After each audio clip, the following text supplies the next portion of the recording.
Bonjour à tous, je suis très heureuse de vous retrouver ici au château de Chantilly et plus précisément au cœur des grandes écuries fondées au XVIIIe siècle par le prince de Condé, le petit-fils de Louis XIV. Ce trésor du patrimoine abrite aujourd'hui ces magnifiques chevaux artistes et leurs écuyères. Alors vous l'aurez compris, c'est vraiment le patrimoine équestre français que nous allons mettre en valeur ce soir. D'ailleurs, l'équitation de tradition française a été classée par l'UNESCO au patrimoine culturel immatériel de l'humanité.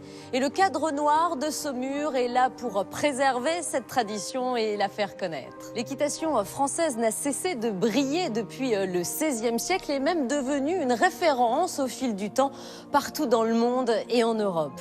Les grandes écuries du château de Chantilly où nous sommes ne sont qu'un exemple de la richesse du patrimoine équestre français. Nous allons partir à la découverte des secrets de dressage des plus grands écuyers, résultat d'années de travail et de patience, ainsi que du savoir-faire des plus grands artisans.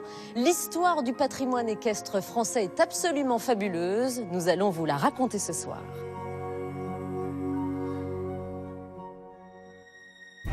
Nous allons vous dévoiler la richesse insoupçonnée des trésors du patrimoine équestre français.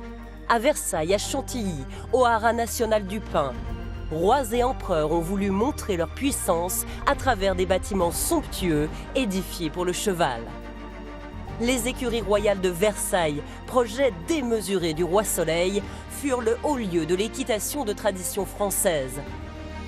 Et s'il y a les grandes écuries, c'est parce qu'au même moment, il y a la grande orangerie, le grand commun, les grandes ailes du Nord et du Sud, le grand Trianon, donc une effervescence tout à fait extraordinaire. L'imposant Haras national du Pin ou le cirque d'hiver à Paris sont aussi, dans des styles très différents, des monuments érigés pour les chevaux. Depuis la Renaissance, la France est une référence dans de nombreux métiers d'art liés au patrimoine équestre. Pour vous, nous avons poussé les portes des ateliers de la garde républicaine où des artisans d'exception bichonnent les sabres et casques qui équipent encore le dernier régiment de cavalerie. Il y a une certaine fierté de faire perdurer un patrimoine qui est utilisé opérationnellement par les cavaliers de la garde. Nous découvrirons également les ateliers du 24 Faubourg Saint-Honoré, où l'histoire d'un des plus prestigieux celliers au monde reste étroitement liée aux chevaux. L'équitation de tradition se perpétue depuis près de 5 siècles grâce à de grands maîtres écuyers qui ont laissé des ouvrages d'exception. Le célèbre cadre noir de Saumur est le garant de cette façon de monter à cheval à la française, mais bien d'autres artistes ou cavaliers font aujourd'hui rayonner ce patrimoine. Pour moi, l'art équestre est un art majeur, au même titre que la danse, le théâtre ou le chant. Depuis le milieu du XXe siècle, la femme s'est imposée dans un monde strictement masculin. Nous partirons à la rencontre de ces écuyères dont la sensibilité porte au firmament l'équitation de tradition française. Voyage au cœur des secrets et merveilles du patrimoine équestre.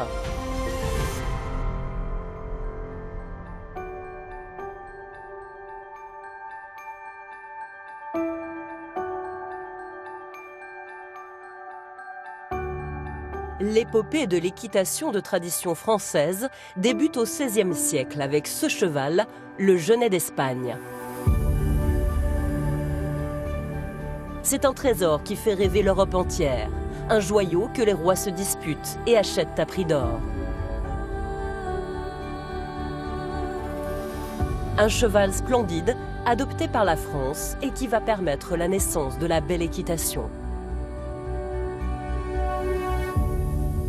Philippe II d'Espagne crée la race des chevaux espagnols à Cordoue. Et ce roi fait venir 1200 juments.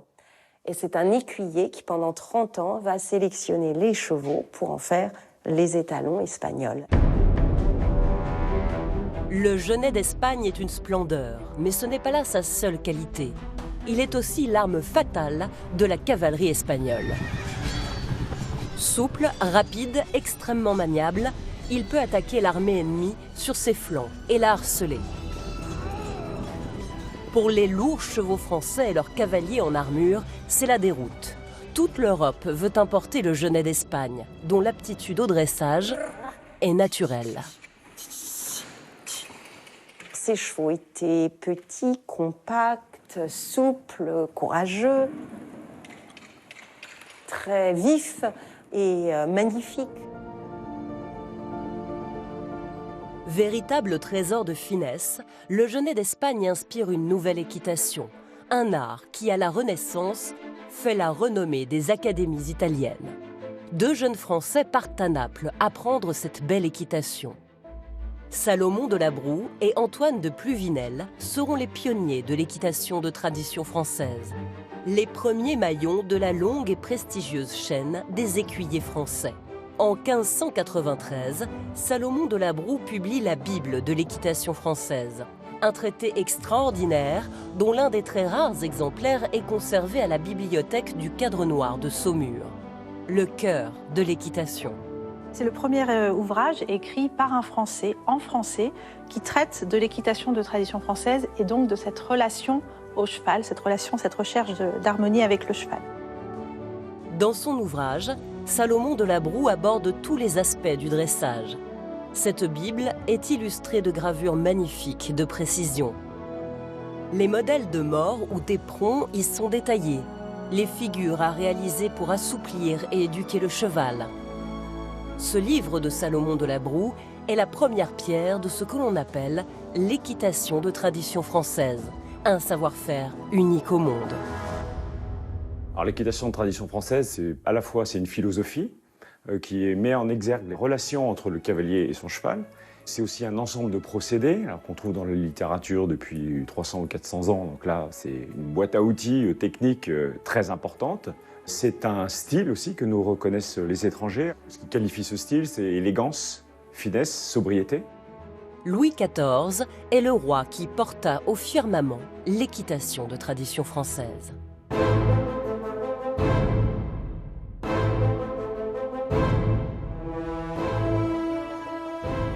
Versailles, l'un des plus beaux palais au monde, méritait des écuries à sa mesure, gigantesques et superbes.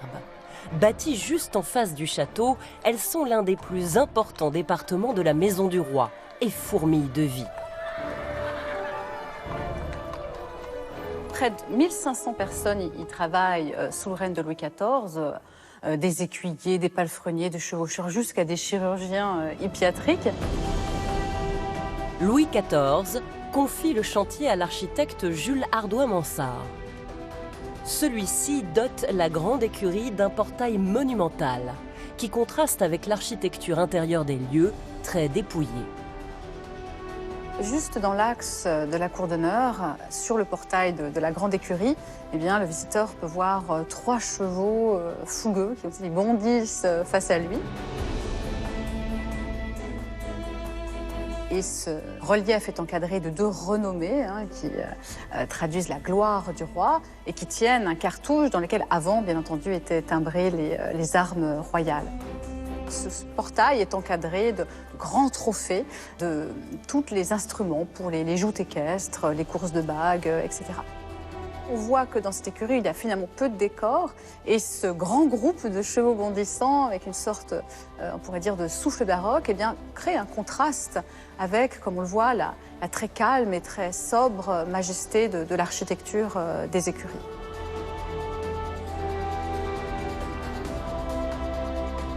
Le visiteur peut voir dans ces écuries qu'il y a très peu de décors, pour ainsi dire, pas de décors. Quelques agraves sur des arcades, à peine un ornement sur un chapiteau. Et ça, c'est tout à fait voulu. C'est ce qu'on appelle une architecture de convenance. Il y avait toujours un rapport direct entre le caractère de l'architecture et son usage. Or, ici, on est dans des écuries, donc il n'est pas question de grands décors et de dorures. Mais ici, on peut dire que le décor, le seul décor ici, c'est l'architecture elle-même, c'est-à-dire la beauté des proportions, la perfection de l'enchâssement des volumes. Le roi n'aime pas attendre, et en 3 petites années à peine, le chantier pharaonique de ses écuries est bouclé.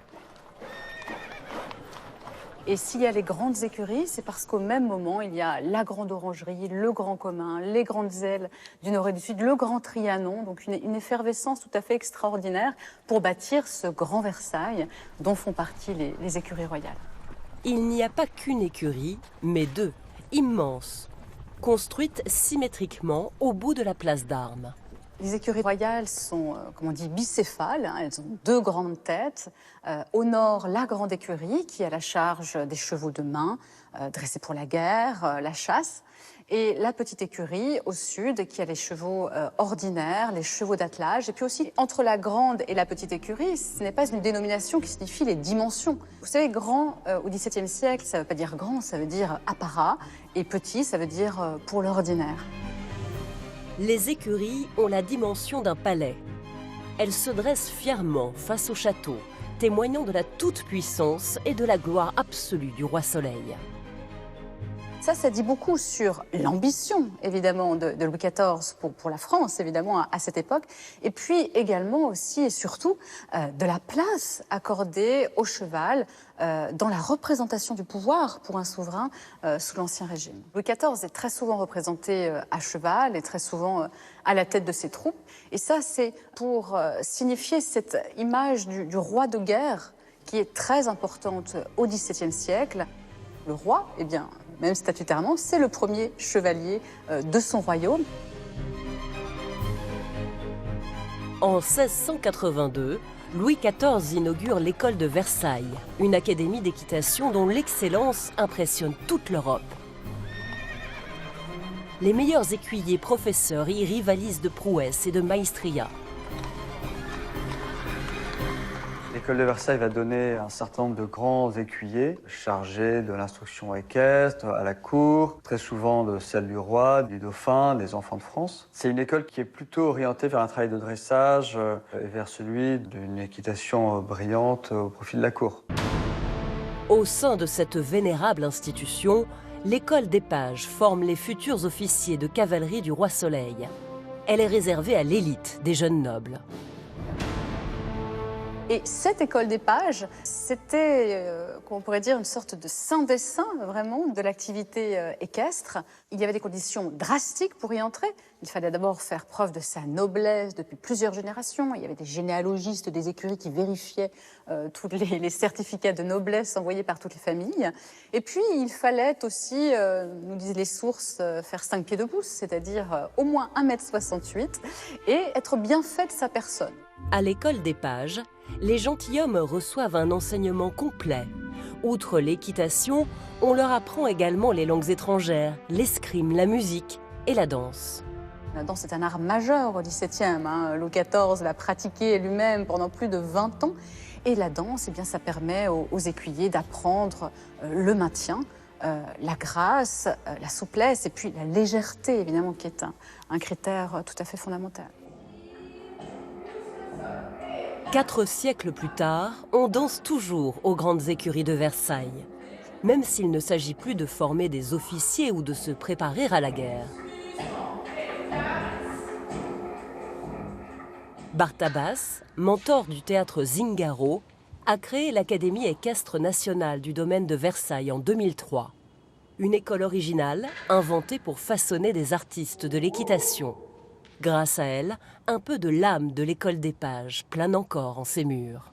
Je considère que de pratiquer d'autres arts comme la danse, le chant, l'escrime à cheval, le kyudo, développe des qualités pas seulement physiques, bien sûr ça fait travailler le réflexe, la respiration, le positionnement de soi, mais développe une notion de sentiment qui permet de mieux monter à cheval. La grande écurie du roi Soleil a retrouvé sa splendeur depuis que les artistes l'ont réinvestie.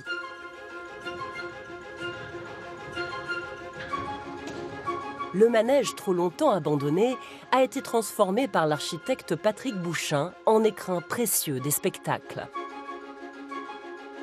Le lieu a été pourvu de gradins évoquant un théâtre à l'italienne. Des miroirs occultant les fenêtres agrandissent et magnifient l'espace. Au plafond du manège, une douzaine de lustres brillent de 1000 feux. Ils ont été fabriqués par les meilleurs artistes de l'île de Murano, proche de Venise. L'atmosphère des écuries, avec leurs galeries aux voûtes de briques rouges, semble ne pas avoir changé. Les chevaux du roi Soleil étaient attachés tête au mur, dans des stalles. Ceux de l'Académie bénéficient du confort de vastes boxes aux courbes arrondies. Les grandes écuries restent un lieu de création et de spectacle comme au temps de Louis XIV. Pour moi, l'art équestre est un art majeur, quoi, au même titre que la danse, le théâtre ou le chant.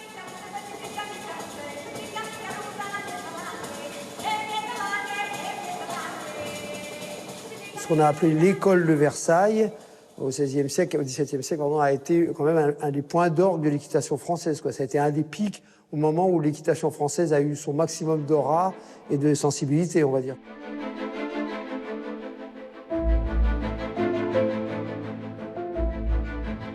Louis XIV a hissé l'équitation au rang d'art, mais aussi organisé et développé l'élevage des chevaux en France.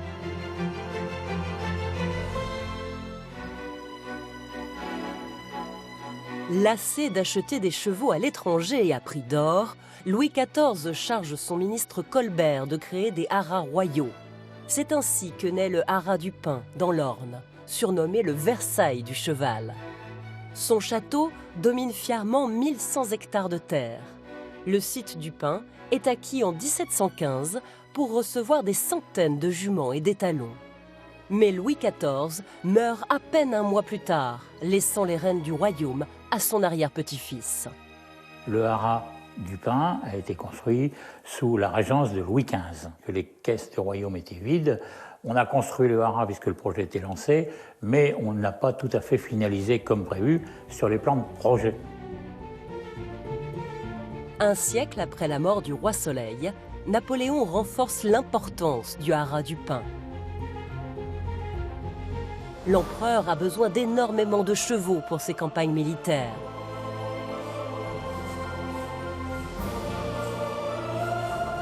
En 1806, les haras deviennent impériaux et Napoléon y installe les étalons arabes ramenés de la campagne d'Égypte.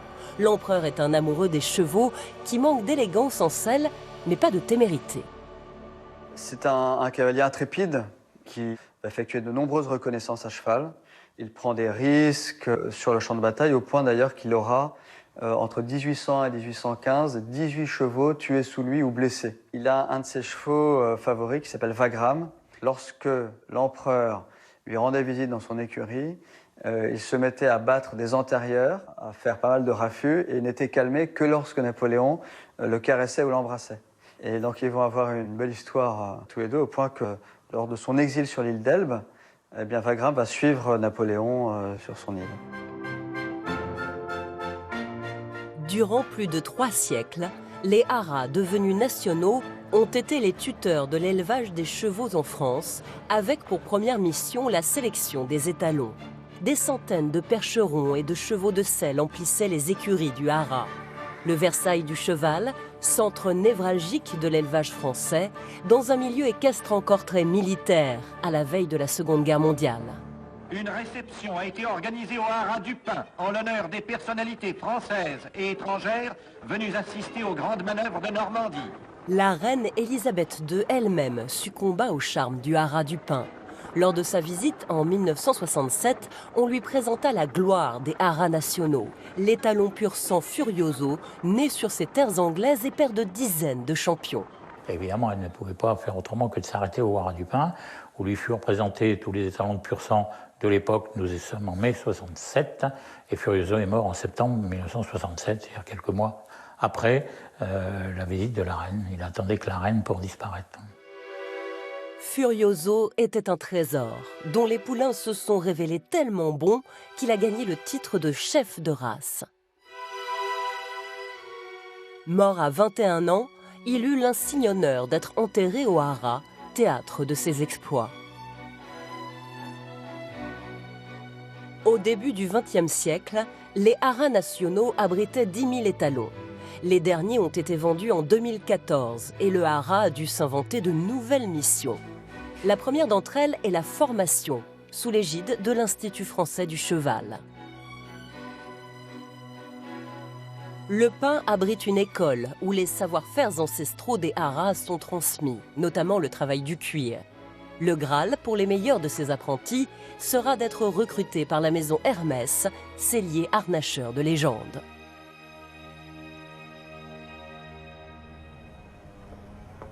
C'est ici, sous les toits du 24 Faubourg Saint-Honoré à Paris, que naissent les selles Hermès, dans un atelier niché au 5e étage de la prestigieuse maison. L'épopée de la marque débute par l'habillement du cheval et la fabrication de harnais. Thierry Hermès, le fondateur de l'entreprise, naît en Allemagne. En 1837, après avoir parcouru plus de 1000 km à pied, il arrive enfin à Paris. Et à Paris, il découvre en fait tout ce foisonnement équestre, ces attelages qui sont omniprésents dans cette ville. Et il se dit qu'ici, il y a vraiment quelque chose à faire. Thierry Hermès lance la fabrication de harnais légers et confortables pour les chevaux.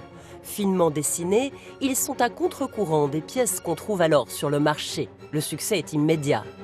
Les héritiers de l'entreprise diversifient la production vers la maroquinerie, la parfumerie ou les fameux carrés de soie. Mais la maison reste toujours fidèle aux chevaux qui ont forgé sa légende.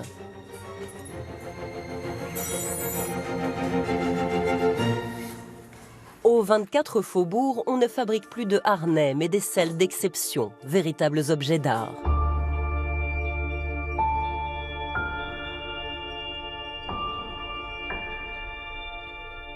Un artisan fabrique sa selle de A à Z. Ça, c'est une spécificité dans le monde de la sellerie.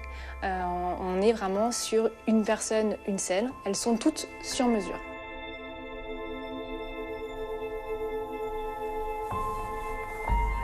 Depuis 42 ans, Laurent Goblet est maître sellier. Les nouveaux modèles de selles naissent d'abord dans sa tête, avant qu'il ne les couche sur le papier. Le plus grand plaisir de l'artisan, c'est d'avoir des morceaux comme ça, puis à la fin, il a un objet qu'il a fait avec ses mains. Donc ça, c'est ce qu'il peut y avoir de plus gratifiant. C'est par ce processus de création qu'est née une pièce exceptionnelle, la selle de Bartabas, noire de jet et techniquement très complexe. La selle Bartabas, c'était la première selle que je faisais en un seul morceau de cuir. C'est une seule peau et qui fait tout l'ensemble de la selle. Et pour ça, il fallait trouver une technique où on pouvait mouler la selle et qu'elle sorte impeccable. Ensuite, il y avait un style, un petit peu, ça faisait un peu comme une chauve-souris, donc c'était très stylisé par rapport à l'individu aussi, vous voyez.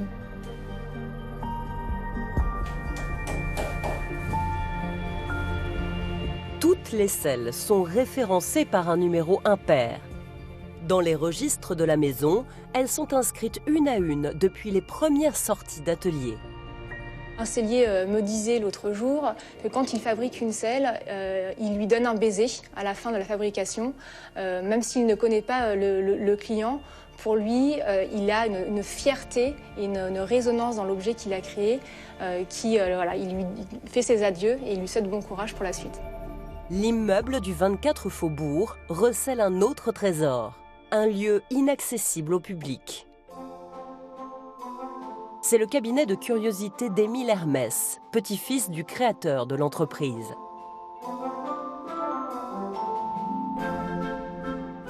Là sont conservés tous les registres, dont le livre des Kazakhs. Il garde en mémoire les motifs et coloris des tenues des jockeys. Les noms des grands propriétaires de chevaux de course y sont inscrits à la plume. On peut voir dans cet ouvrage un client bien connu, Alfred Hitchcock, le grand réalisateur, qui avait commandé des Kazakhs pour ses jockeys et donc qui était propriétaire de chevaux de course à cette époque. Créatif, visionnaire, Émile a débuté son incroyable collection dès l'âge de 12 ans. Les stylistes maison poussent souvent la porte de cet appartement comme on retournerait aux sources. On a dans ce musée, qui est une véritable caverne d'Ali Baba, des objets équestres bien sûr, des objets et des harnais Hermès, des selles, mais pas que. On a également des mâles, on a des selles qui ne sont pas des selles Hermès et qui vont vraiment inspirer encore aujourd'hui tous les créateurs. Certains des objets du musée furent dévoilés au Grand Palais lors de l'exposition universelle de 1900. Le lieu recevait une fois l'an une gigantesque revue militaire. Les divertissements organisés par la cavalerie militaire sont chaque année le clou du concours épique de Paris. On y exposait également des voitures hippomobiles, sur le modèle des salons de l'auto d'aujourd'hui. La préservation de cette culture de l'attelage est une autre mission des haras nationaux. La sellerie d'honneur du haras du Pin abrite une splendide collection de harnais anciens, toujours opérationnels. Alors sur le harnais de poste à la française, vous avez une particularité, c'est ce petit collier que vous avez là, qui est équipé de grelots, qu'on appelle une grelotière, qui se met derrière la bride, enfin sous le cou du cheval, derrière la bride que vous avez là, et lorsque le cheval trotte, on entend ce bruit. Ce qui fait que, à l'époque, au 19e siècle, les routes étaient peu goudronnées, ou les chemins étaient peu goudronnés. La seule façon d'entendre arriver un attelage derrière soi, ou dans un carrefour, lorsqu'un autre arrivait, eh bien, on entendait arriver un attelage uniquement par le jeu des grelotières. Ces harnais magnifiques sont fièrement arborés par les percherons du haras. Ces jeunes chevaux sont éduqués sur place avant d'être vendus dans toute l'Europe. Les œillères des brides sont frappées de la lettre des haras nationaux, un H, surmonté d'une feuille d'acanthe. Le haras du Pin a préservé son omnibus, l'autobus du 19e siècle.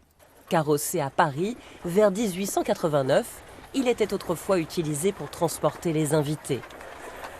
La voiture qui était attelée était un grand omnibus. Chaque haras national avait son omnibus. Là, sur le haras du Pin, on a un grand omnibus parce que la gare était loin, elle était à une quinzaine de kilomètres. Et on a une topographie avec des côtes et des descentes. Donc, effectivement, c'est pour ça qu'on l'attelait à 3 chevaux, ce qui s'appelle un attelage à l'évêque, pour pouvoir tirer dans ces côtes l'omnibus qui était chargé de personnes. Le haras du Pin conserve précieusement une autre voiture hippomobile, le squelette, un pan de la mémoire des haras nationaux. Cette voiture minimaliste était utilisée pour le dressage des chevaux. Le squelette est vraiment un attelage typique haras nationaux. C'est vraiment l'attelage qui servait à débourrer les jeunes chevaux. Donc en règle générale, on mettait un vieux cheval à gauche et on intégrait dans l'attelage un jeune cheval à droite. Donc ensuite, on les menait en paire et une fois qu'ils étaient bien mis en paire, ils pouvaient servir à intégrer les attelages à 4.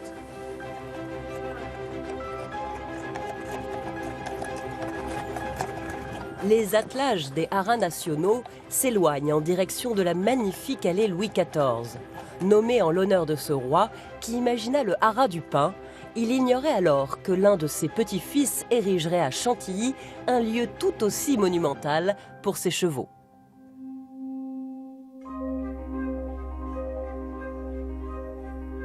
Nous sommes ici dans la nef ouest des écuries de Chantilly, érigée en 1719. C'est un véritable écrin en l'honneur du dieu cheval qui vient de fêter ses 300 ans.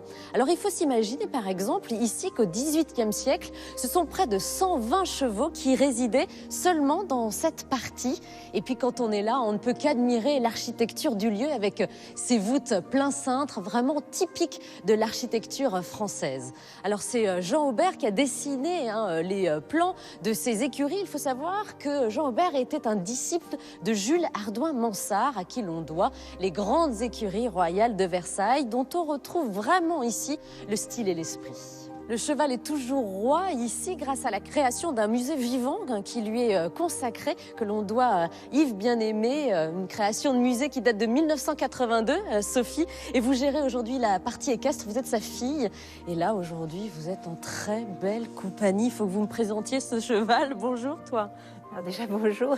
Voici Vitseux, qui est de race arabo-frison. Oui. Donc, c'est un cheval qui nous vient de la Frise, de la Hollande, et qui a la particularité d'être un peu différent des vrais frisons, puisqu'il a 25% de sang arabe qui a été introduit. C'est une nouvelle race qui a une dizaine d'années. Vous permettez que je le caresse? Bien sûr, bien sûr. Alors, il est très beau, très élégant et à la fois très robuste. Comment vous travaillez avec lui? Alors, c'est une cavalière qui s'appelle Nathalie Lecoultre qui s'occupe de lui. C'est un cheval que nous avons depuis qu'il a 3 ans. Il en a 12 et depuis tout ce temps-là, Nathalie s'est occupée de lui et l'a extrêmement bien éduqué. Et c'est un cheval absolument adorable, qui participe à tous les spectacles et qui présente tous les airs de haute école. Alors on va avoir la chance de voir Wietse dans l'exercice de son art, mais est-ce que rien que pour moi, on pourrait demander quelque chose à Wietse? Oui, alors ici, comme le sol est un peu dur, on ne peut pas tout lui demander, mais par contre, lui demander du pas espagnol, c'est sans problème. Je vais me déplacer un peu et je vous l'amène. Ok, allez Wietse. Allez.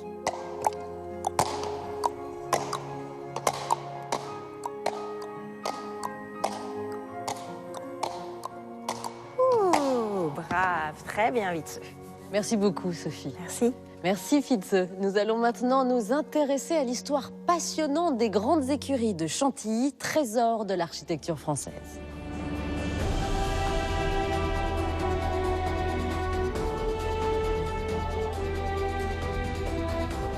Les grandes écuries de Chantilly fêtent leur anniversaire. Cette cathédrale vouée au dieu cheval a 300 ans.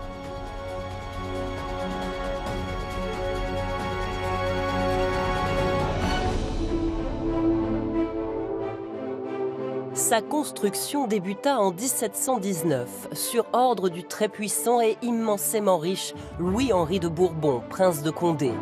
Petit-fils de Louis XIV par sa mère, il n'était en principe pas destiné à régner, sauf en cas de décès du tout jeune souverain Louis XV et de quelques autres membres de la famille royale. Louis-Henri de Bourbon-Condé entendait donc démontrer sa puissance en bâtissant les plus belles écuries du royaume.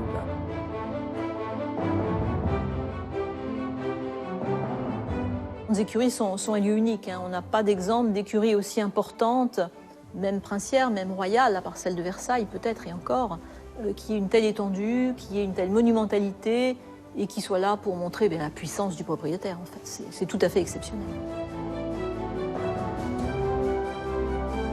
Louis-Henri de Bourbon-Condé souhaitait contempler ses écuries depuis les fenêtres de son château. Il en confia le chantier à l'architecte Jean Aubert, qui y travailla jusqu'à sa mort en 1741. Les grandes écuries constituent la première pierre de la ville de Chantilly.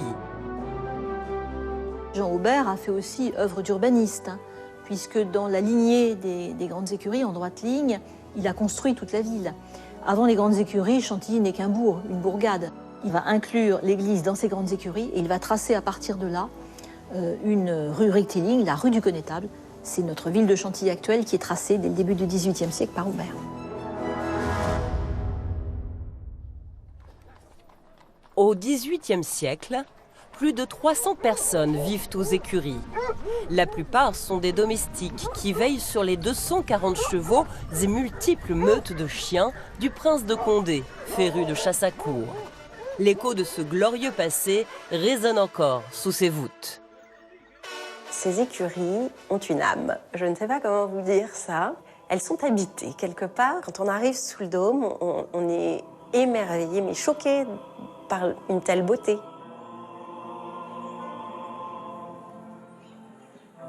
Ensuite, on imagine les fêtes qui ont eu lieu, on imagine les gens qui ont travaillé là, on imagine ces 240 chevaux qui étaient présents au XVIIIe siècle. C'est complètement fou de faire une écurie pareille. Mais c'était le petit-fils de Louis XIV, donc peut-être qu'en ayant vu son grand-père faire Versailles, pourquoi pas une écurie?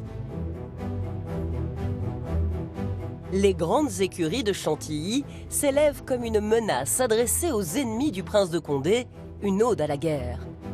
Le prince de Bourbon-Condé est, comme tous ses ancêtres, un chef de guerre. Donc le décor des grandes écuries va reprendre, bien sûr, les armes de Condé, les armes du propriétaire, c'est quelque chose de très classique, mais il va aussi, de plus, porter les différents emblèmes militaires, des emblèmes martiaux avec des épées, des trophées, des cuirasses, évoquant donc l'art de la guerre.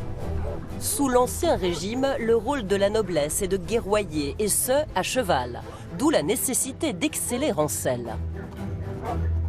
Les nobles apprennent leur métier en montant à cheval et en chassant.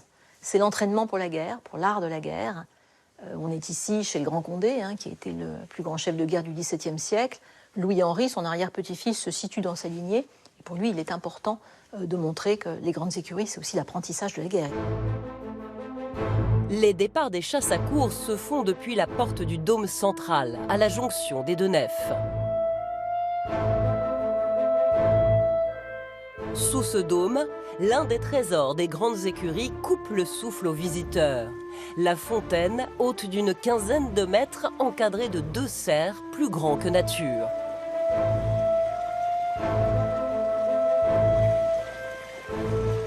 La fontaine du Dôme, c'est le cœur des grandes écuries. Au cœur des 2 nefs, on a donc cet espace qui est celui du Dôme, qui est absolument magnifique, et cette grande fontaine où les chevaux viennent boire.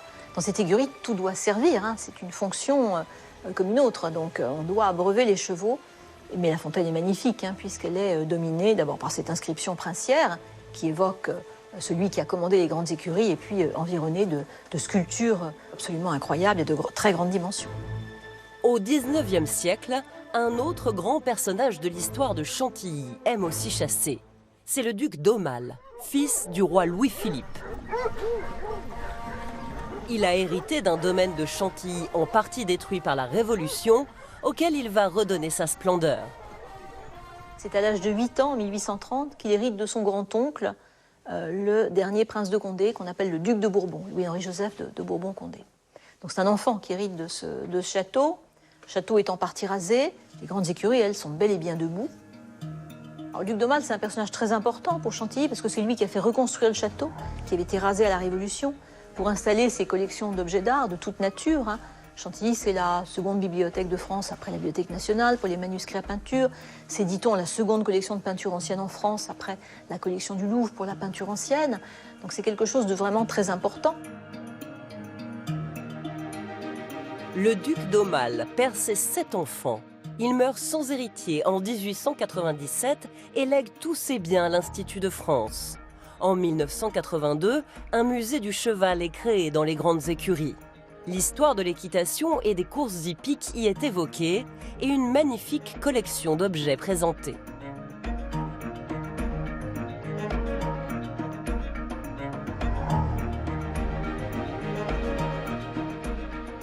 Quelques années plus tard, en 1989, les grandes écuries retrouvent l'un de leurs plus beaux atours, la statue de la Renommée. Détruite 2 siècles plus tôt, cette œuvre du sculpteur Coisevaux a finalement retrouvé sa place au sommet du dôme. C'est une statue qui a été détruite à la Révolution et que mon père avait reposée en 1989 pour fêter le bicentenaire de la Révolution. Alors ils avaient détruit cette statue parce qu'elle était en plomb et que ça pouvait servir de balle de plomb pour les fusils. Et cette statue représente une Amazone sur Pégase, la Renommée, la messagère de Jupiter, qui en général a 100 yeux, bouche, oreille, ne dort que de 50 de chaque pour pouvoir faire sa commère et expliquer à Jupiter tout ce qui se passe dans le monde. On ne chasse plus aux grandes écuries, mais on y danse à cheval, sous ce dôme majestueux culminant à 28 mètres. Un cadre splendide, propice à l'art équestre.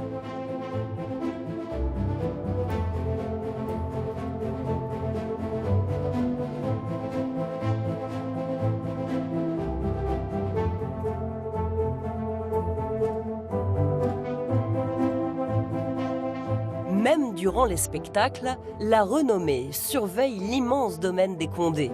Ces princes chefs de guerre qui ont si longtemps protégé à cheval Chantilly et la France.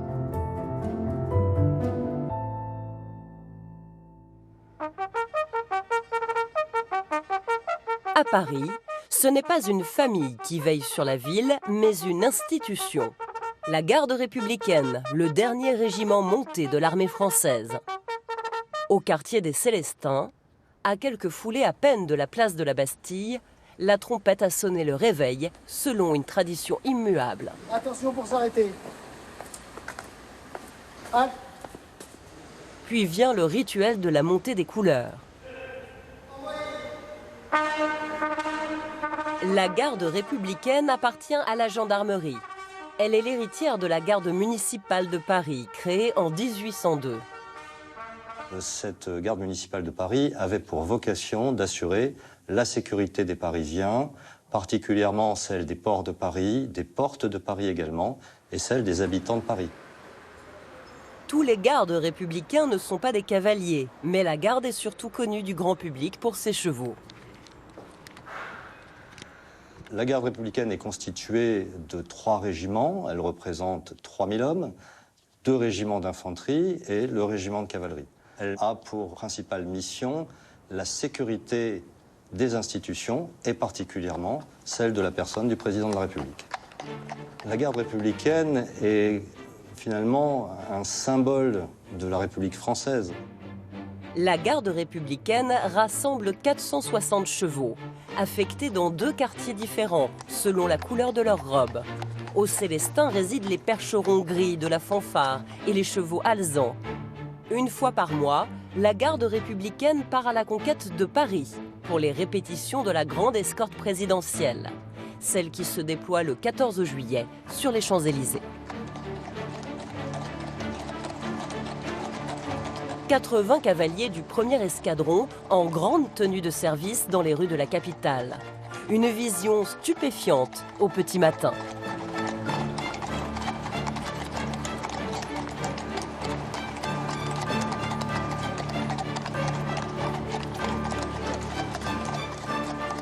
L'équipement des gardes républicains est d'ailleurs un héritage des anciens régiments de cavalerie de l'armée française.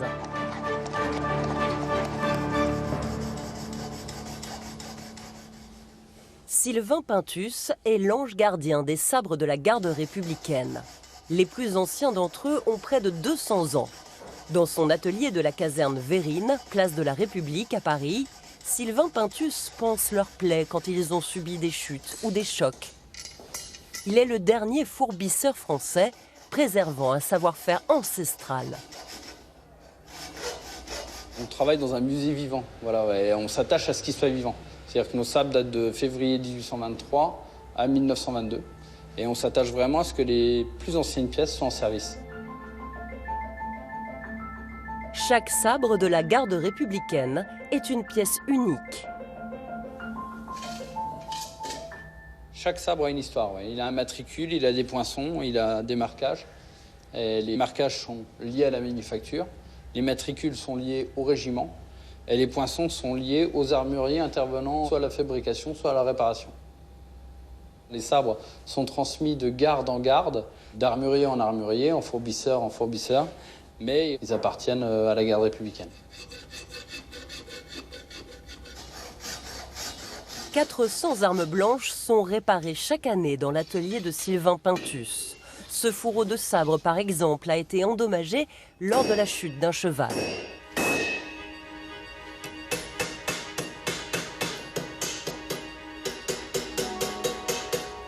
Il a été tordu, cabossé, mais il s'est néanmoins quand même ouvert au niveau de la brasure. Donc du coup, quand on l'a redressé, on a remis les bords, un peu comme une cicatrice, une plaie, on a rejointé les bords et on va rebraser au laiton pour boucher ce petit trou, poncer, polir, afin qu'il puisse repartir en service. L'atelier voisin est l'antre de l'adjudant Franck Broyer, spécialiste des casques. Lui aussi fait perdurer un savoir-faire en voie de disparition. En France, j'ai pas d'équivalent. C'est-à-dire que là, actuellement, même si vous cherchez dans le dictionnaire le mot casquier, c'est pas français, quoi. C'est même pas écrit dans le dictionnaire, casquier. Les casques des gardes républicains sont hérités des régiments de hussards et de cuirassiers. Leur modèle remonte à 1876. L'impressionnante crinière dont ils sont parés n'est pas que décorative. C'est que la crinière était une protection pour parer le coup de sabre. Cette crinière est un volume qui se répartit à l'arrière, qu'on ne peut pas trancher directement. Le casque est surmonté d'une tête de méduse, l'une des 3 gorgones de la mythologie grecque, censée terrifier l'ennemi. La tête de Méduse, elle pétrifie son adversaire. Parce que ça conjure aussi du mauvais œil. Voilà, donc ça apporte aussi une protection à la personne qui porte ce casque.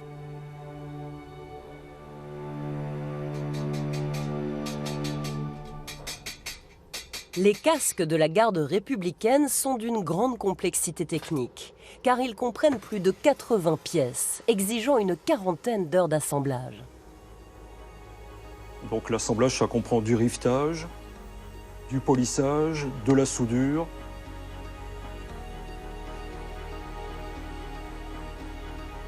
Ensuite, après, on peut parler aussi d'une partie tressage, si on peut appeler ça du tressage, la confection de la crinière.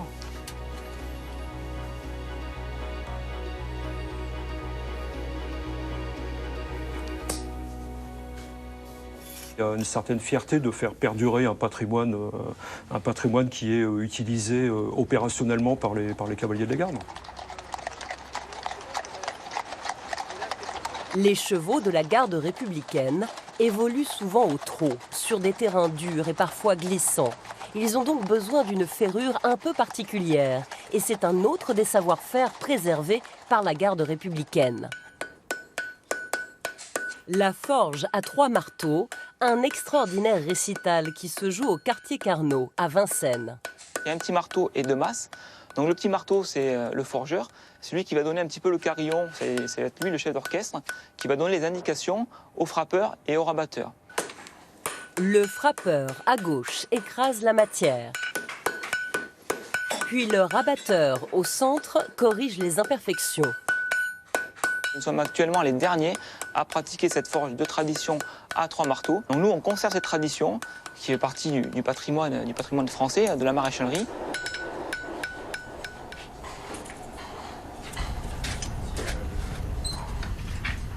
Comme leurs cavaliers, les chevaux de la garde sont des militaires. Ils possèdent un matricule.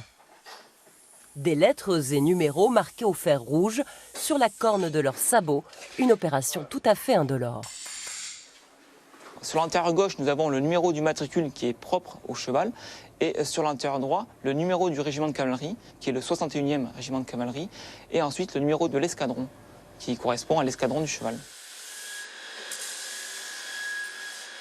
Dans les fers des chevaux de la garde républicaine, les maréchaux ferrants insèrent 4 pointes de tungstène, un métal bien plus dur que le fer. Le premier rôle, ça va être de faire office de crampon.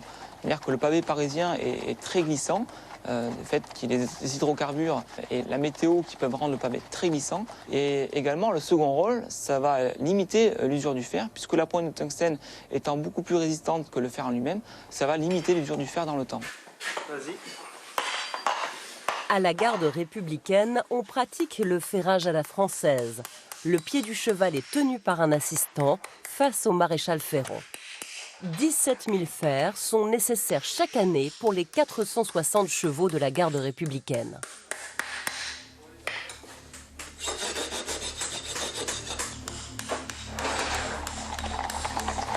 À Vincennes, la jonction se fait entre les 3 escadrons du régiment de cavalerie. L'avant-garde, venue de Bastille, a rejoint l'arrière-garde, composée des bais et bais bruns, basés au quartier Carnot, tout proche. 130 chevaux rassemblés, le tableau en impose. Tous vont devoir évoluer ensemble, sans fausse note. Une trompette vient sonner l'appel aux officiers qui s'avancent pour recevoir les ordres du commandant.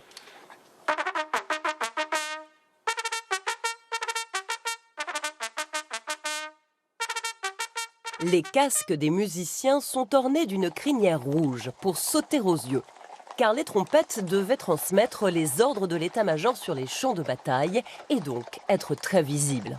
L'officier appelait le trompette et lui disait « sonnez-moi à droite, à gauche, pied à terre ». Tout était codifié et le trompette répercutait la sonnerie et la troupe savait ce qu'il fallait faire à ce moment-là. Le trompette-major a le rôle d'un métronome. Il ordonne d'un geste le départ de la musique. Le départ aussi d'une impressionnante chevauchée dans les allées du bois de Vincennes.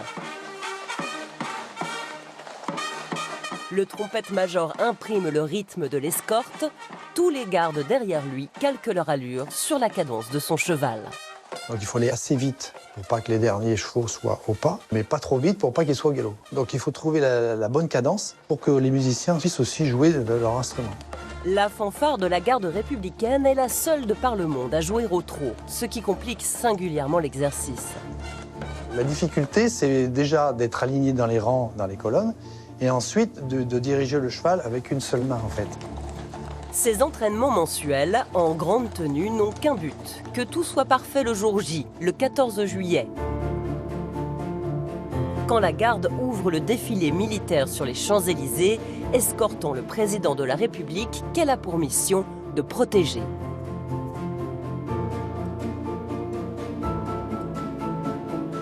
La garde républicaine est au complet. 240 chevaux marchant au trot. 240 cavaliers en grand uniforme avec leurs casques rutilants. 12 minutes d'un parcours mythique entre la place de l'Étoile et celle de la Concorde, sous les yeux des Français et des plus grands chefs d'État.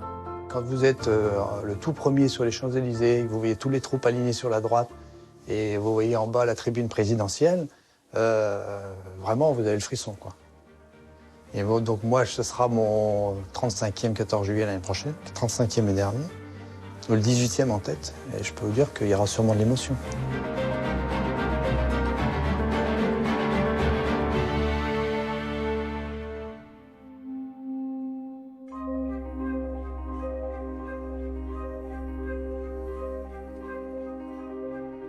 Nous sommes ici au cœur du château de Chantilly, dans une pièce qui recèle de véritables trésors, le cabinet des livres du duc d'Aumale. Ce cabinet des livres abrite près de 19 000 volumes, dont l'un des 2 textes fondateurs de l'équitation de tradition française, l'œuvre majeure de l'écuyer Antoine de Pluvinel, le Manège royal, dont voici un exemplaire. Antoine de Pluvinel qui a servi tour à tour Charles IX, Henri III ou encore Henri IV. Il s'agit d'une édition de 1625, enrichie par des planches de 1623. Regardez, certaines légendes ont été rajoutées à la main. C'est absolument magnifique. Il s'agit véritablement d'une bible de l'équitation. Antoine de Pluvinel considérait vraiment les chevaux comme des êtres sensibles et intelligents, ce qui était vraiment novateur pour le XVIIe siècle. Il disait même pour leur dressage, je le cite, qu'il fallait être avare de coups et prodigue de caresses. Cette empathie envers le cheval est vraiment une caractéristique de l'équitation de tradition française dont le Cadre Noir de Saumur en est le gardien. Je vous emmène justement maintenant dans les coulisses de ce temple de l'équitation française. Je salue les téléspectateurs de la première et de la deuxième chaîne qui nous rejoignent ici pour un spectacle équestre offert à la reine d'Angleterre, les évolutions du Cadre Noir de Saumur. 1972, le Cadre Noir de Saumur se produit à Paris en l'honneur d'une fervente admiratrice, la reine Elisabeth II. La reine salue le public qui l'acclame. Le colonel de Saint-André, écuyer en chef, porte une culotte blanche, la tenue de rigueur devant un chef d'État.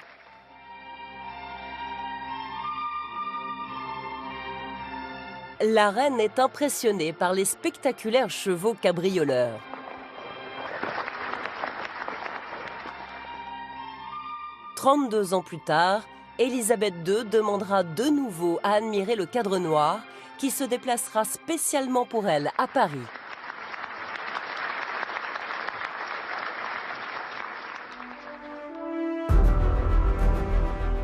Mondialement renommé, le Cadre Noir est aujourd'hui le garant de l'équitation de tradition française, inscrite au patrimoine de l'UNESCO depuis 2011.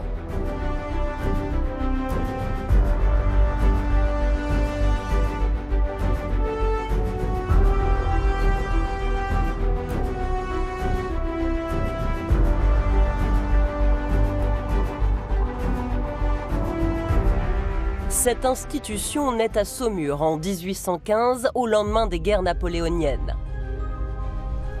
La cavalerie française est décimée, on manque cruellement de chevaux et d'officiers. L'école d'instruction des troupes à cheval est créée sur les bords de la Loire pour reconstituer la cavalerie. C'est Louis XVIII qui l'ordonne. Cette école est dotée d'un splendide manège. Et les écuyers du Cadre Noir en sont les enseignants. Pourquoi le Cadre Noir? C'est parce qu'en fait, à l'époque, les uniformes étaient tous bleus. Et pour des raisons d'ailleurs assez obscures, les instructeurs d'équitation changent leur tenue et l'assombrissent de plus en plus jusqu'à ce qu'elle soit noire. Donc c'est devenu le Cadre Noir, l'encadrement noir. Les cadres qui faisaient la tactique sont restés le cadre bleu. L'époque de l'équitation savante, chère à Louis XIV, est révolue. Au XIXe siècle, les écuyers du Cadre Noir ont pour mission d'enseigner une façon de monter à cheval plus facilement assimilable par les soldats. Tout le travail de ces principes équestres militaires consiste à simplifier l'équitation de manière à pouvoir instruire de jeunes recrues et à avoir des chevaux qui ne font pas de la haute école mais qui sont utiles sur les champs de bataille.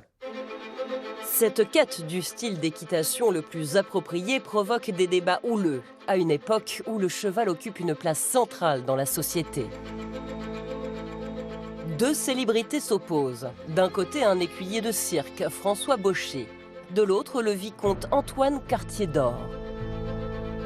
L'équitation au début du Cadre Noir, qui était techniquement plutôt proche de l'équitation de cour, de la noblesse, s'est transformée au cours du XIXe siècle en équitation d'extérieur, avec un chef de file, le comte d'Or, qui sautait des gros obstacles, qui a été écuyer en chef. Et il a une équitation extrêmement instinctive et très énergique. S'oppose à lui assez rapidement, dans les années 1830-1840, un écuyer de cirque hors du commun, qui est François Baucher, qui prend une équitation très différente, avec une approche rationnelle, quasiment scientifique, considérant que l'équitation est une science exacte quasiment. Et donc en fait c'est un peu la querelle des anciens et des modernes, c'est-à-dire que tous les opposent et à cette période, donc mi-19e siècle, les partisans de deux côtés s'enflamment et cette querelle devient extrêmement médiatique et très importante. Baucheristes et doristes ferraillent par voie de presse et le débat prend une tournure passionnelle. L'écrivaine George Sand est une fervente partisane de l'équitation classique du comte d'Or, comme d'autres intellectuels. Les doristes, comme on va les appeler, sont par exemple Alexandre Dumas, plus tard Flaubert, le duc de Nemours. Les partisans d'une équitation plus moderne, celle de Baucher, sont le duc d'Orléans, Théophile Gautier, Lamartine, Delacroix, qui vont prendre fait et cause pour des sujets qui sont pourtant éloignés de leur centre d'intérêt, puisque ce sont pour beaucoup des hommes de lettres ou des hommes politiques. Mais ni d'Or ni Baucher n'obtiennent gain de cause, car la doctrine du Cadre Noir est inspirée par un troisième homme, le général Alexis Lotte. Ce cavalier brillant est nommé écuyer en chef en 1864. Il prélève le meilleur dans les méthodes des deux adversaires. Le Cadre Noir, finalement, a hérité de toutes ces méthodes et aujourd'hui, c'est l'École nationale d'équitation et ce sont des gens qui ont un savoir et une pédagogie exceptionnelle. C'est eux qui préservent l'équitation française avec toutes ses facettes. Le Cadre Noir a déménagé dans les années 1970 pour s'installer à quelques kilomètres de Saumur, à Terrefort. Là l'attendait un nouveau manège des écuyers, version contemporaine et de très grande dimension. Le colonel Patrick Tesserand est aujourd'hui le 37e écuyer en chef du Cadre Noir, aussi appelé Grand Dieu. Il faut remettre ça dans un contexte de potache, c'est-à-dire qu'en fait, les instructeurs d'équitation recevaient des jeunes officiers qui arrivaient de Saint-Cyr, et là, quand ils arrivaient, les instructeurs d'équitation bénéficiaient d'une aura exceptionnelle, et donc c'était leur dieu, avec la reprise des dieux. Et donc à la tête de la reprise des dieux, qu'est-ce qu'il y avait? Le grand dieu. Voilà pourquoi l'écuyer en chef est appelé grand dieu. Le prestige lié à la fonction d'écuyer en chef du Cadre Noir est immense, et tout un cérémonial y est attaché. Lors des galas du Cadre Noir, le cheval de l'écuyer en chef est le seul à évoluer au pas d'école, ses antérieurs venant se poser loin devant lui avec élégance et délicatesse. L'écuyer en chef mène la très traditionnelle reprise des dieux. Son but était au XIXe siècle de démontrer la maestria des écuyers professeurs de l'armée française.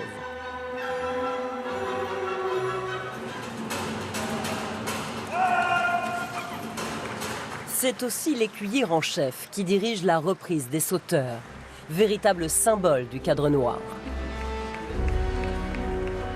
Les sauts d'école sont au nombre de 3. La courbette,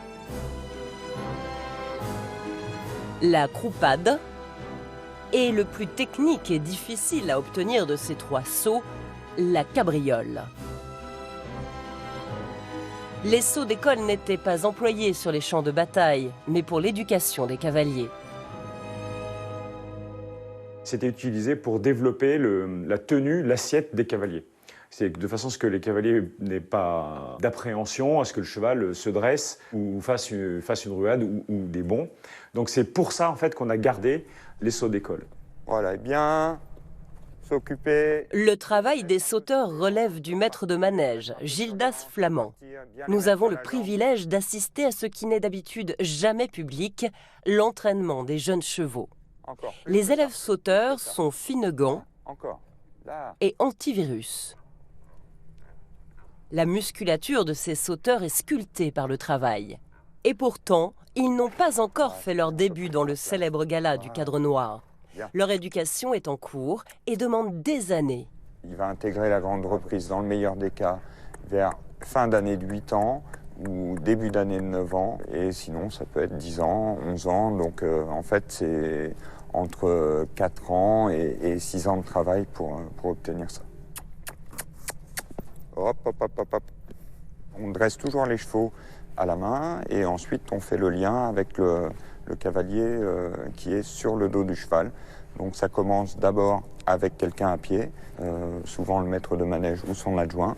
Et puis ensuite, eh bien, petit à petit, on arrive à s'éloigner. Les chevaux et les cavaliers prennent de l'autonomie. Quand tu veux, derrière. Hop, c'est pas grave. Encore une fois. Ah, bien bonhomme. Allez, ah, c'est brave. L'adhésion du cheval est impérative pour faire un bon sauteur, en plus de certaines qualités physiques. La première qualité, c'est l'énergie, puis l'envie de faire ce qu'on leur demande de faire, parce que s'ils n'ont pas envie de le faire, on ne va pas les forcer. Donc il faut que toutes ces années de formation restent un jeu et qu'on cultive le jeu et l'envie et cette petite étincelle dans leurs yeux. Il faut que les chevaux aient le sourire aux lèvres quand ils font ça. Voilà, baisse-le un peu, baisse-le un peu. Malgré des années de patience et tout le talent des écuyers, les sauteurs les plus doués restent des perles rares, surtout les cabrioleurs.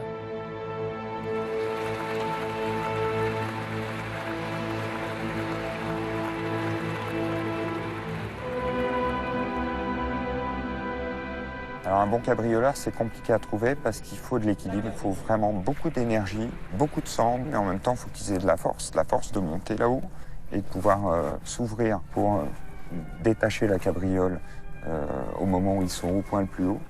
Et ça, c'est compliqué à trouver. Moi, j'en ai eu un il y a pendant des années qui est parti en retraite l'année dernière, qui sautait à 2 mètres de haut. Il s'appelle Monet of Martret, il est toujours en vie. Il est à la retraite en Bretagne chez une dame charmante qui prend soin de lui. Et il est super heureux. Mais alors celui-là, c'était on l'appelait Flying Money, mais parce qu'il volait.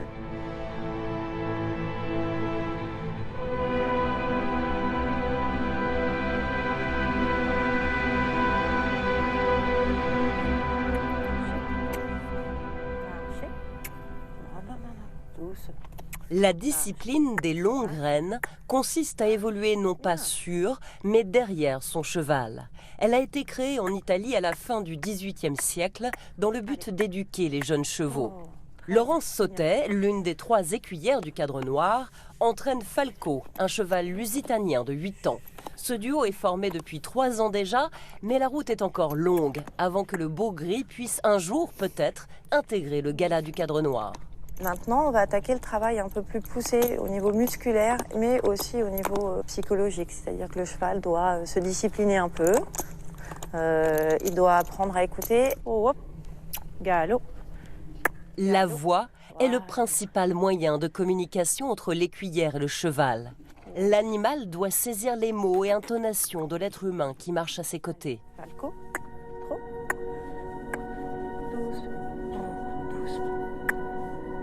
Des années de travail et de répétition pour aboutir à une extraordinaire complicité. Il doit avoir confiance en moi et surtout, moi, je dois avoir confiance en lui. C'est-à-dire que je suis vraiment à sa portée. Il peut taper. Dans un moment de stress, quand on rentre en public, un bruit.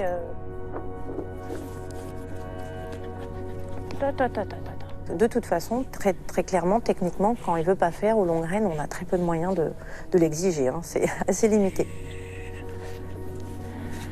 C'est pas grave. Oh. C'est pas grave. Chut. On recommence. Allez. Oh. Comme les sauteurs du cadre noir, les chevaux présentés aux longues graines doivent adhérer à la volonté de leur écuyer. Il n'y a pas moyen de faire sans ce bon vouloir et cette complicité. On s'efface derrière le cheval, on est derrière et on voit le cheval évoluer de façon assez autonome finalement. Toute la finesse du travail aux longues graines se ressent dans le gala du cadre noir, quand Laurence Sautet et Zeus entrent en scène. À 16 ans, ce Lusitanien est au sommet de son art.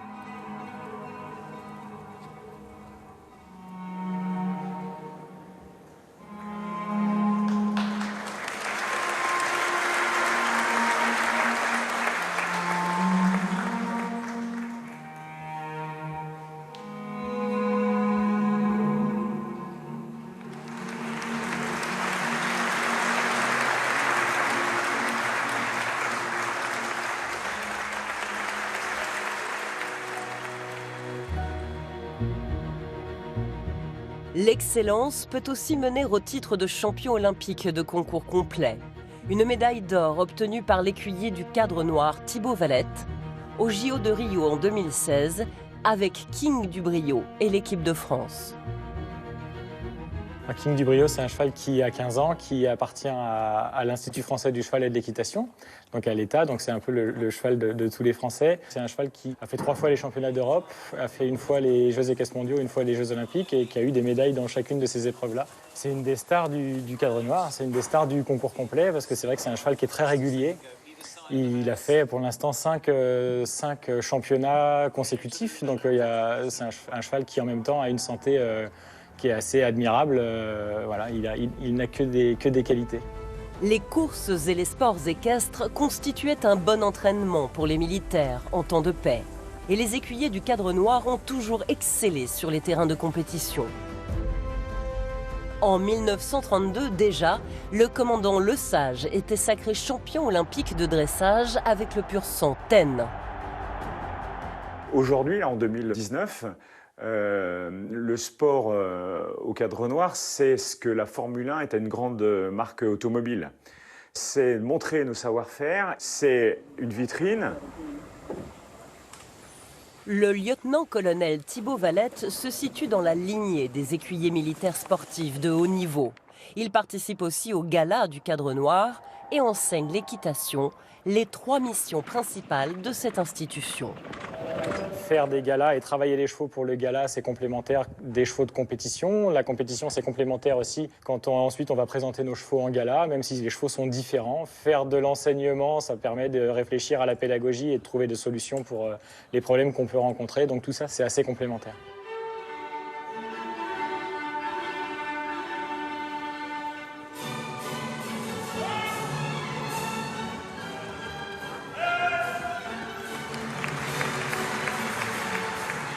On a totalement le sentiment des ambassadeurs d'incarner des valeurs typiquement françaises et des valeurs positives françaises, donc de précision, de travail, de rigueur et de passion. On est tous effectivement conscients de la notion de représentativité d'un patrimoine en fait. On n'est vraiment que des passeurs. On est vraiment les maillons d'une chaîne qui a 200 ans d'histoire et qui, on le souhaite, va en avoir encore on va dire de nombreuses centaines d'années derrière.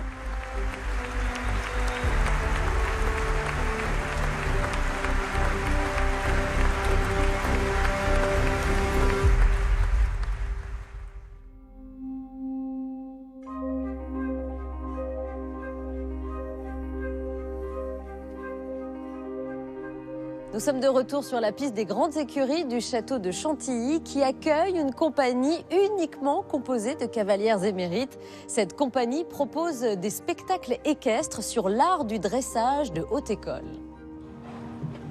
La renommée sur son cheval blanc a pris possession de la piste. Elle clame au monde entier la gloire des princes de Condé à l'image de la statue de la renommée qui orne le dôme des grandes écuries.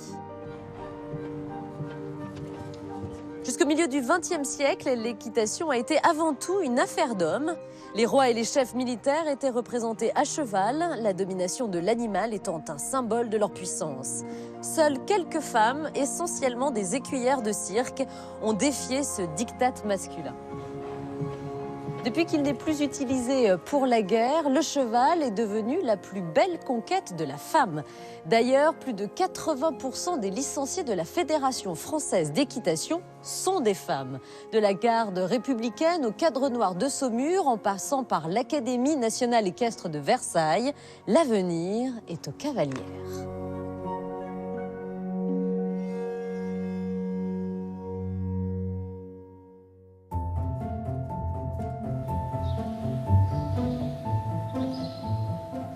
Cela n'étonne personne en 2020 de voir des femmes enseigner l'équitation, qui plus est dans un environnement militaire. Des femmes gendarmes, des femmes écuyères de spectacle. Si la parité des sexes est de mise aujourd'hui dans le monde du cheval, c'est en partie aux pionnières de l'équitation de tradition française qu'on le doit.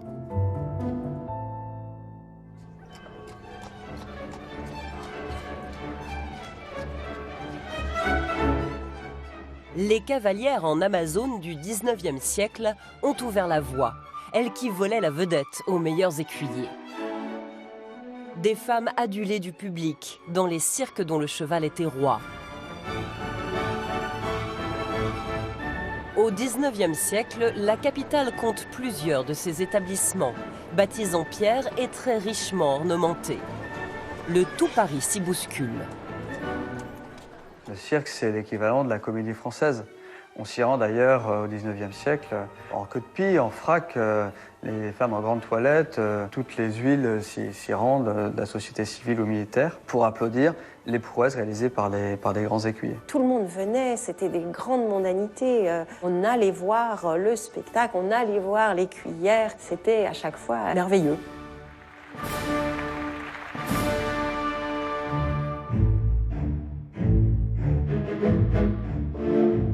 Une seule de ces merveilles se dresse encore fièrement à Paris.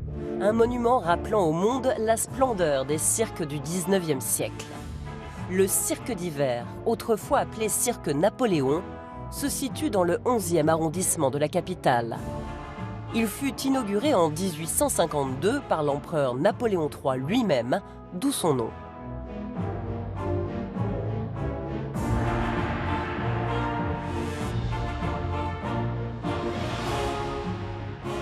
C'était un cirque qui fait 42 mètres de diamètre, qui pouvait accueillir 3900 personnes, et tout était en dorure et magnifique, avec des spectacles somptueux. Un décor marque encore la présence de l'empereur au cirque d'hiver, l'abreuvoir intérieur. Installé près des écuries, il était réservé exclusivement aux chevaux de Napoléon III par mesure de sécurité. L'idée était vraiment que les chevaux ne soient pas empoisonnés et par conséquent, ils avaient leur abreuvoir à part, puisque c'est vrai qu'empoisonner les chevaux de l'empereur, c'était un attentat. Donc il fallait vraiment veiller aux chevaux de l'empereur. Depuis sa loge du cirque Napoléon, l'empereur admire les prouesses des meilleures écuyères de l'époque. Des femmes qui se démarquent dans un monde du cheval par ailleurs strictement masculin. Les reines de la piste ronde subissent les rigueurs vestimentaires de leur temps. Elles se produisent en robes longues et corsets serrés. Montent en Amazone, une difficulté technique supplémentaire quand on fait danser les chevaux. Ces aventurières à l'esprit libre sont les divas du 19e siècle. C'était des stars à l'époque, vraiment des stars. Elles avaient des programmes absolument incroyables, des tempéraments fous. Les hommes en étaient fous. Et alors, elles étaient amusantes, ces écuyères, particulièrement, parce qu'elles faisaient le tour de l'Europe, se présentaient dans les cirques en Russie, en Allemagne, en Autriche, en Italie.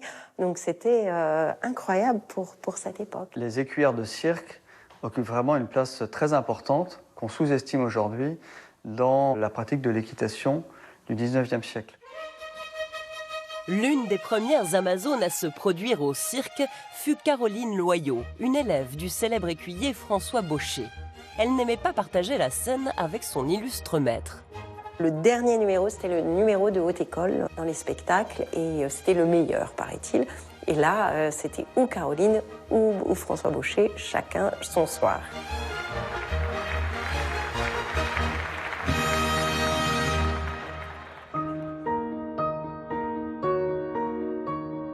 Le destin des écuyères de cirque a souvent été romanesque, mais parfois aussi tragique. Leur célébrité était un vecteur d'ascension sociale. Émilie Loisset n'eut pas le temps de faire un beau mariage. C'est dans les coulisses du cirque d'hiver qu'elle subit une chute fatale. Son cheval était rétif, il s'appelait Pour Toujours, puisque le dernier numéro, quand on revenait en finale, la femme sautait un obstacle pour arriver sur scène. Et là, le cheval a refusé. Le cheval s'est cabré et est retombé sur elle. Et là, elle s'est retrouvée avec la selle et les fourches de la selle d'Amazon dans le ventre, donc morte au bout de 2 jours. Émilie Loisset devait épouser un prince, tout comme sa sœur avait épousé un baron. Donc, bien malheureusement, le mariage n'a pas eu lieu.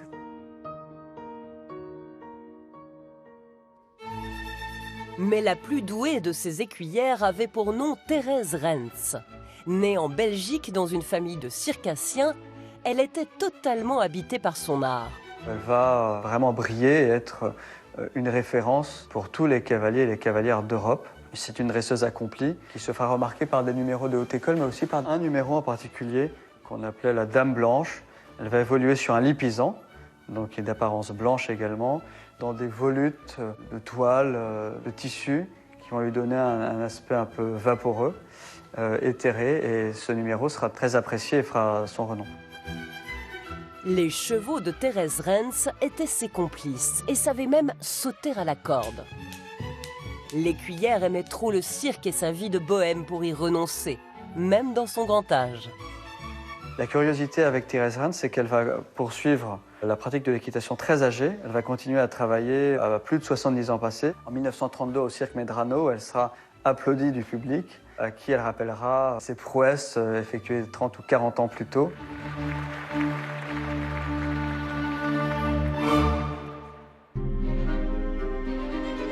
Elles furent nombreuses, ces audacieuses Amazones, à éclipser les hommes au cirque et à innover en matière d'équitation. Et pourtant, il fallut attendre plus d'1 siècle pour que d'autres femmes suivent le chemin de ces pionnières et deviennent des professionnelles de l'équitation. Mireille François fut la première institutrice d'équitation diplômée en France dans les années 70. Avoir ainsi travaillé Mireille François et son cheval, on se demande vraiment qui peut encore prétendre que la femme n'est pas faite pour l'équitation. Les femmes sont désormais présentes dans tous les secteurs de l'équitation et souvent largement majoritaires. Elles n'ont pas eu besoin de guerre pour conquérir le cheval.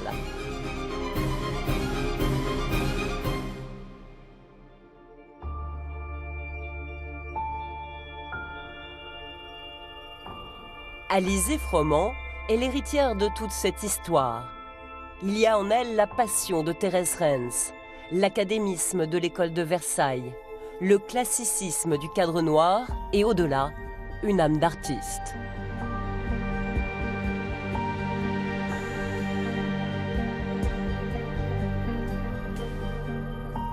Elle est somptueuse à cheval, voilà, c'est tout simplement la beauté, la finesse, l'élégance, l'harmonie.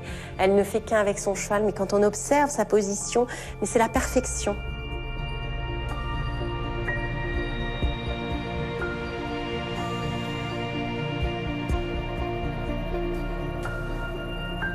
Alizée Froment est paradoxale.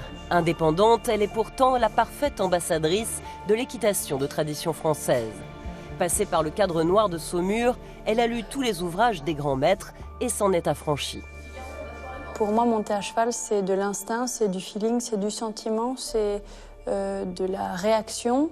Et ça, si on est juste en train de vouloir reproduire le chapitre temps du livre temps parce que celui-là, il a dit que c'était comme ça, pour moi, c'est complètement faire fausse route. Il y a une phrase comme ça que j'aime beaucoup qui dit « La perfection n'existe pas, mais la chercher amène à l'excellence ». Je crois que le dressage, c'est assez ça.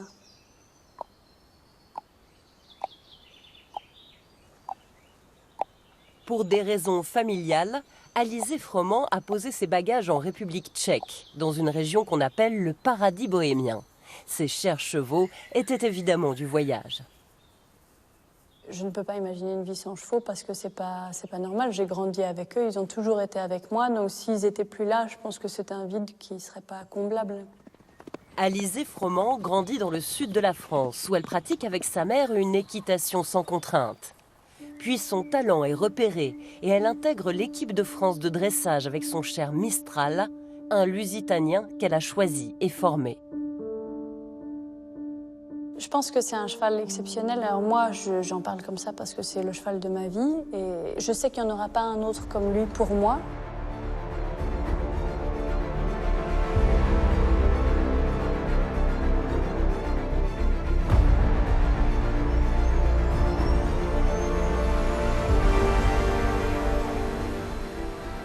Avec Mistral, Alizé Froment participe aux plus grandes compétitions internationales.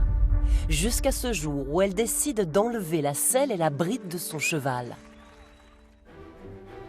Elle n'a donc plus rien pour le contraindre et l'obliger à lui obéir. Nous sommes en 2014 et la scène est filmée par une amie. Pour Alizé, c'est une révélation. Tout s'est fait comme une évidence, c'est-à-dire au trot, je me suis dit tiens, je vais essayer une session, bon ça passe, d'accord, je vais essayer un appuyé, ça passe, je vais essayer un zigzag, bon on va galoper, bon on va pirouetter, bon on va faire les changements de pied au temps, au deux temps, et puis voilà. Sans mort dans la bouche, sans selle, sans éperon, Mistral est aussi aérien qu'avant, une prouesse technique. C'est l'équitation académique des grands maîtres modernisée et adaptée à la sensibilité d'Alizé Froment. Mistral et elle tournent le dos au sport et deviennent des stars du spectacle équestre, grâce à des numéros créés par Alizé.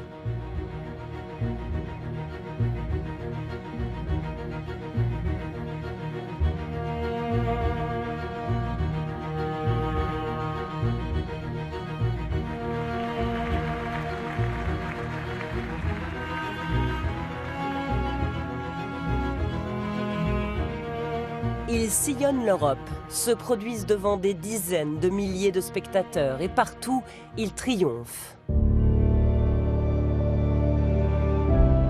Mistral est libre. On ne voit pas Alizé Froment lui demander quoi que ce soit et pourtant, ils ne font qu'un.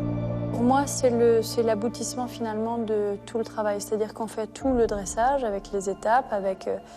Voilà, le dressage d'un cheval jusqu'au Grand Prix, c'est pas quelque chose de linéaire. Et quand on a fait toute la route et qu'on arrive à tout enlever et à tout faire sans rien, c'est qu'on a réussi à faire toute la route avec suffisamment de confiance et de respect mutuel pour que on puisse enlever absolument tous les artifices qui nous ont aidés à arriver jusque-là et qu'avec presque plus rien, les deux corps soient tellement connectés que ça fonctionne toujours.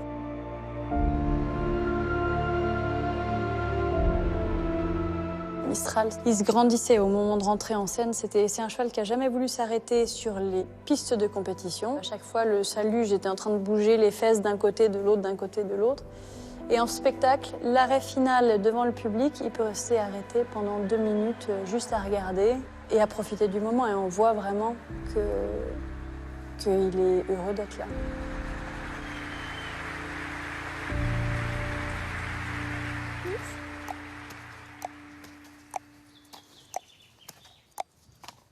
Oui. Allez.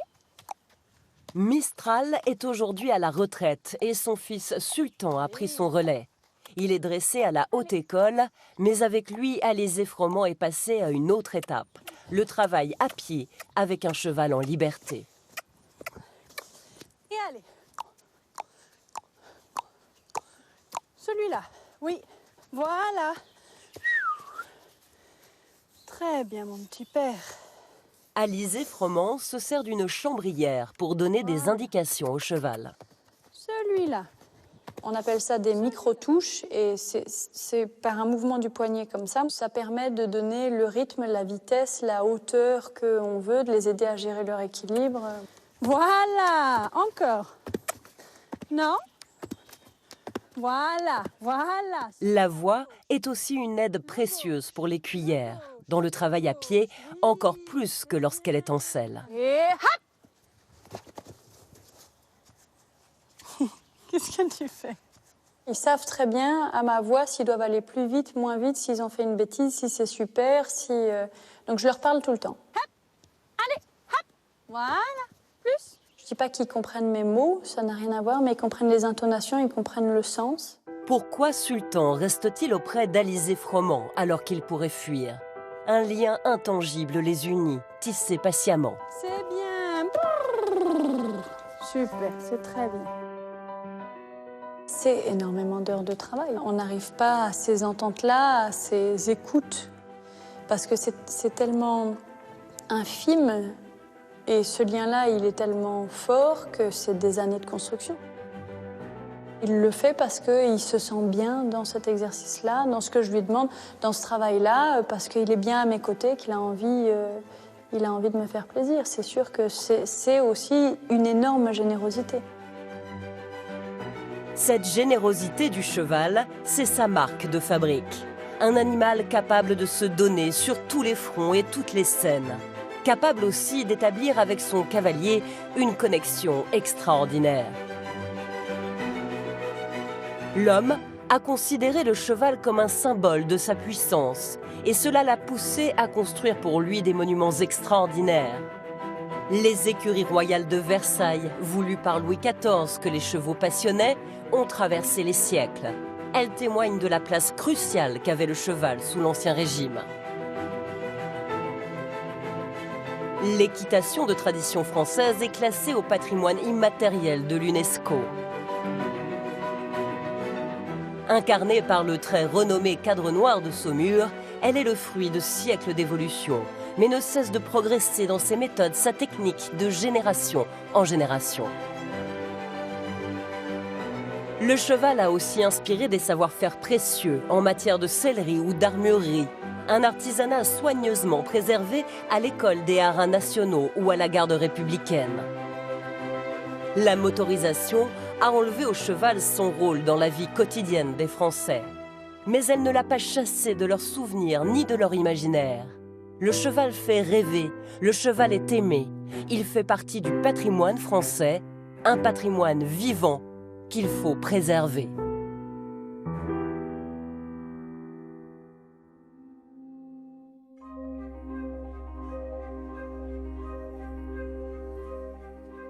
Le cheval fait vraiment partie du patrimoine et de la culture de tous les Français. C'est lui qui a porté les pierres qui ont servi à construire nos villes. Il a travaillé dans les champs, il a soutenu les soldats sur le champ de bataille. Il a aidé l'homme à conquérir le monde. C'est ensemble qu'ils ont gagné des courses et des médailles olympiques. Les spectacles équestres permettent à la France de rayonner partout dans le monde. Eh bien, c'est cette histoire d'amour passionnel entre l'homme et le cheval que nous avons souhaité vous raconter avec ces trésors. À très bientôt.